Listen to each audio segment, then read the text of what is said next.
Hello friends, welcome to our YouTube channel career builder. तो आज हमारा हिंदी का 8वां टेस्ट है और टेस्ट को शुरू करते हैं। देखते हैं पहला क्वेश्चन क्या है। हमारा पहला क्वेश्चन है, अपमान में उपसर्ग है, बताना है कि अपमान में कौन सा उपसर्ग है। अव उपसर्ग, ऑप्शन बी उप, ऑप्शन सी अति और ऑप्शन डी अप। तो अपमान का पहले संधि विच्छेद कर लेते हैं। अपमान को संधि विच्छेद करेंगे अप प्लस मान, अप प्लस मान, तो क्या हो जाएगा अपमान। तो यानी कौन सा उपसर्ग है, अप उपसर्ग है। हमारा ऑप्शन हो जाएगा डी। ठीक है। नेक्स्ट क्वेश्चन है, दुरावस्था में उपसर्ग है, दुरावस्था में कौन सा उपसर्ग है। तो क्या है, ये दुस है, दुर, औ या फिर दु उपसर्ग। तो दुरावस्था का संधि विच्छेद क्या होता है, दुर्धन अवस्था। ठीक है, बराबर होता है दुरावस्था। ठीक है, तो इसका राइट आंसर क्या हो जाएगा, ऑप्शन बी। ठीक है, दूर। तो नेक्स्ट क्वेश्चन है हमारा, पराजय में उपसर्ग है। अब पराजय का भी संधि विच्छेद करना पड़ेगा, क्योंकि यहाँ पे 3 क्वेश्चन उपसर्ग वाला इसीलिए डाला था मैं, ताकि आप लोगों का जो थोड़ा इवेल्युएशन अपने आप को कर ले जाए ढंग से।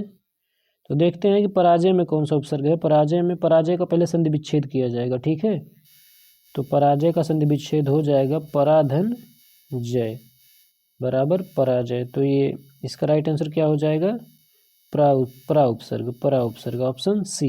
ठीक है, ऑप्शन सी।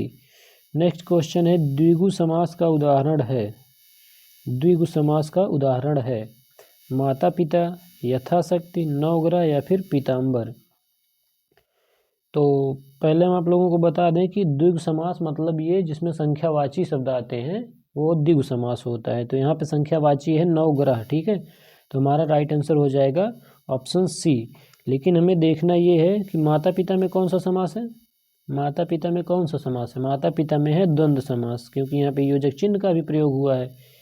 और यथाशक्ति में कौन सा समास है, यथाशक्ति में है अव्ययी भाव समास। ठीक है, यथाशक्ति मतलब शक्ति के अनुसार अव्ययी भाव समास। पीताम्बर में कौन सा समास है, पीताम्बर में है कर्मधारय समास, मतलब पीत है जो अंबर। ठीक है, कन्फर्म हो गया सब लोगों को। नेक्स्ट क्वेश्चन है हमारा, हिंदी किस लिपि में लिखी जाती है। ब्राह्मी लिपि, देवनागरी, खरोष्ठी या फिर गुरुमुखी। तो इसका राइट आंसर क्या हो जाएगा, देवनागरी लिपि। जो हिंदी है वो देवनागरी लिपि में लिखी जाती है। ठीक है, हिंदी देवनागरी लिपि में लिखी जाती है। और जो पंजाबी होती है वो गुरुमुखी लिपि में लिखी जाती है। ठीक है, पंजाबी भाषा जो है वो गुरुमुखी लिपि में लिखी जाती है। नेक्स्ट है, सर्वनाम के कितने भेद होते हैं। सर्वनाम में कितने भेद होते हैं। तो सर्वनाम में कितने भेद होते हैं, टोटल 6 भेद होते हैं। ठीक है, टोटल 6 भेद होते हैं। तो हमारा राइट आंसर हो जाएगा 6। कौन कौन से होते हैं, पुरुषवाचक सर्वनाम, निजवाचक सर्वनाम, निश्चयवाचक सर्वनाम, अनिश्चयवाचक सर्वनाम, संबंधवाचक सर्वनाम और प्रश्नवाचक सर्वनाम। ठीक है, चलिए नेक्स्ट क्वेश्चन है, आकाश पाताल के बीच लगने वाला ये जो चिन्ह है उसे क्या कहते हैं। इस चिन्ह को क्या कहते हैं, अभी मैं नेक्स्ट क्वेश्चन में ही आप लोगों को बताया था पिछले वाले क्वेश्चन में कि ये होता है योजक चिन्ह। ये योजक चिन्ह का प्रतीक है। ठीक है, तो अब अल्प विराम का प्रतीक क्या होगा, जिसका पहले इसका राइट आंसर चल लेते हैं। ये योजक चिन्ह है। ठीक है, और अल्प विराम लगता है जो कामा बोला जाता है वो होता है, कामा को अल्प विराम कहा जाता है। विस्मयादि बोधक चिन्ह कौन सा होता है, ये वाला, ये विस्मयादि बोधक चिन्ह होता है। जैसे ऐसे लगाते हैं ना नीचे बिंदी, ये विस्मयादि बोधक। और उद्धरण चिन्ह कौन सा होता है, जैसे जो डबल इन्वेंटेड कामा में शुरू किया जाता है, ऐसे ये वाला, ये डबल इन्वेंटेड कामा में जो शुरू किया जाता है वो होता है उद्धरण चिन्ह। ठीक है, नेक्स्ट क्वेश्चन है हमारा, यह नई साड़ी है, यह नई साड़ी है, वाक्य में नई क्या है। तो वाक्य में नई क्या है, सर्वनाम है, क्रिया, क्रिया विशेषण या फिर विशेषण। तो यहाँ राइट आंसर क्या हो जाएगा, ये विशेषण है। साड़ी जो है विशेषण है, साड़ी की विशेषता नई नई है, तो नई क्या हो जाएगा, यहाँ पे विशेषण हो जाएगा। नेक्स्ट क्वेश्चन है हमारा, नीचे दिए गए विकल्पों में तत्सम शब्द की पहचान कीजिए। तत्सम शब्द कौन सा है हमें बताना है। आम्र है, आम्र है, या फिर दूध, शहीद या फिर खिड़की। तो इसका राइट आंसर क्या हो जाएगा, आम्र हो जाएगा, आम्र हो जाएगा, आम्र।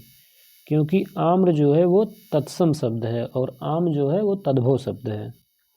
ठीक, चलिए नेक्स्ट क्वेश्चन है हमारा, निम्नलिखित में से तद्भव शब्द का चयन कीजिए। तद्भव शब्द का चयन करना है, बताना है कि इसमें से तद्भव कौन सा है।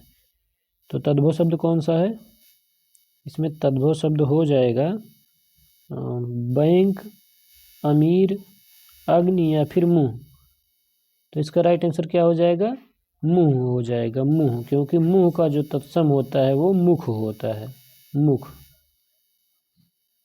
नेक्स्ट क्वेश्चन है हमारा, सूर्य का पर्यायवाची नहीं है। सूर्य का पर्यायवाची नहीं है, इनमें से कौन है जो सूर्य का पर्यायवाची नहीं है। तो दिनकर, रवि, अंशुमाली या फिर यामिनी। तो इसका राइट आंसर क्या हो जाएगा, यामिनी। यामिनी जो है रात्रि का पर्यायवाची है, रात्रि का, और बाकी सब सूर्य का पर्याय है। तो राइट आंसर हो जाएगा हमारा यामिनी। अब नेक्स्ट क्वेश्चन है, मनोरथ का संधि विच्छेद करिए। मनोरथ का संधि विच्छेद बताना है हमें। तो संधि विच्छेद इसका क्या होगा, मन धन रथ, मन धन ओरथ, मनोधन रथ या फिर मन धन रथ। तो इसका राइट आंसर क्या हो जाएगा, इसका राइट आंसर हो जाएगा मन धन रथ, मनोरथ। और इसमें संधि कौन सी है, विसर्ग संधि है, ठीक है, विसर्ग संधि है। नेक्स्ट क्वेश्चन है हमारा, विद्यार्थी में कौन सी संधि है। विद्यार्थी में कौन सी संधि है, तो बताना है कि विद्यार्थी में कौन सी संधि है। वृद्धि स्वर संधि, गुण स्वर संधि, व्यंजन स्वर संधि या फिर दीर्घ स्वर संधि।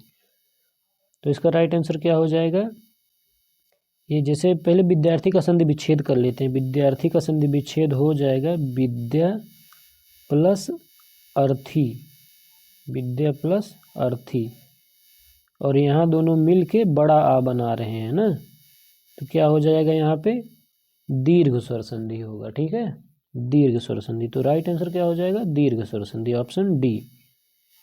नेक्स्ट क्वेश्चन है, दिग्भ्रम में संधि है। दिग्भ्रम में संधि है, दिग्भ्रम में बताना है कि कौन सी संधि है। विसर्ग संधि, अयादि संधि, व्यंजन संधि या फिर यण स्वर संधि। तो दिग्भ्रम को मतलब पहले संधि विच्छेद करेंगे, हो जाएगा दिक, दिक प्लस भ्रम, दिक प्लस भ्रम हो जाएगा, ये हो जाएगा, तब होगा दिक भ्रम, ठीक है, तब हो जाएगा दिक भ्रम।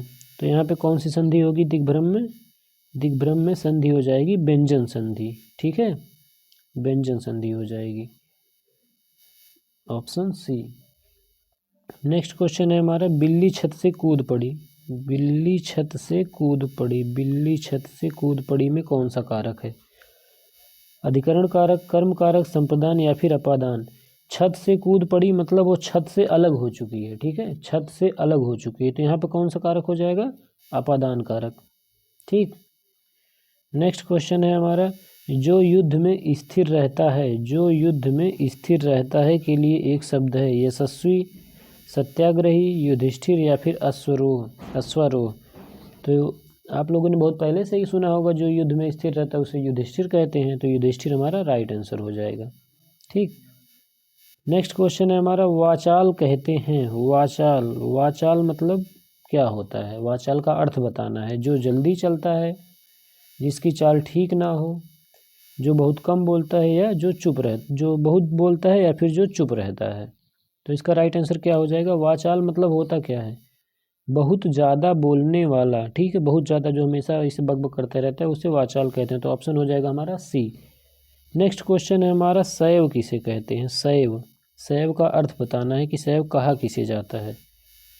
तो ऑप्शन है हमारा, जो शक्ति की उपासना करता है, जो शिव की उपासना करता है, जो विष्णु की उपासना या फिर जो किसी की उपासना नहीं करता। तो इसका राइट आंसर क्या हो जाएगा, इसका राइट आंसर हो जाएगा जो शिव की उपासना करते हैं उसे शैव कहते हैं। तो ऑप्शन बी सही हो जाएगा, ठीक है, ऑप्शन बी। नेक्स्ट क्वेश्चन है हमारा, श्याम धीरे धीरे चलता है। धीरे धीरे शब्द है, तो यहाँ पर धीरे धीरे क्या है, क्रिया है, क्रिया विशेषण, विशेषण या इनमें से कोई नहीं। श्याम धीरे धीरे चलता है, इसमें धीरे धीरे क्या है ये बताना है हमें। तो पहले देखिए चारों ऑप्शन ध्यान से, क्रिया है, क्रिया विशेषण है या फिर विशेषण है या इनमें से कोई नहीं। तो इसका राइट आंसर क्या हो जाएगा, इसका राइट आंसर हो जाएगा क्रिया विशेषण, ठीक है, धीरे धीरे जो है वो क्रिया की विशेषता बता रहा है। तो यहाँ पे हो जाएगा हमारा आंसर क्रिया विशेषण। नेक्स्ट क्वेश्चन है शुद्ध वर्तनी का चयन कीजिए। इसमें से बताना है कि शुद्ध लिखा कौन सा गया है। अब देख लीजिए, ये हटा देते हैं। आनुषंगिक, आनुषंगिक, अनुषंगिक या फिर आनुषंगिक। तो ये बहुत ध्यान से देखने वाला है। यहाँ पे बहुत मतलब लगभग लोग गलती कर देंगे। आप लोगों के पास 10 सेकंड का टाइम है, चेक कर लीजिए, देखते हैं सही कर पाते हैं या नहीं, तभी हम बताते हैं। तो चलिए हम बता देते हैं। इसका राइट आंसर हो जाएगा अनुषंगिक। ठीक है, ऑप्शन जो है हमारा ये बी वाला सबसे सही है। ठीक है, यही वर्तनी की दृष्टि से शुद्ध है और बाकी सब गलत लिखे हुए हैं।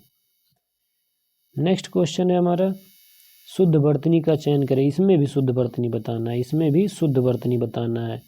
अंत्याक्षरी, अंत्याक्षरी या फिर अंतछरी। ओहो, एक ऑप्शन शायद नहीं लिखा गया है।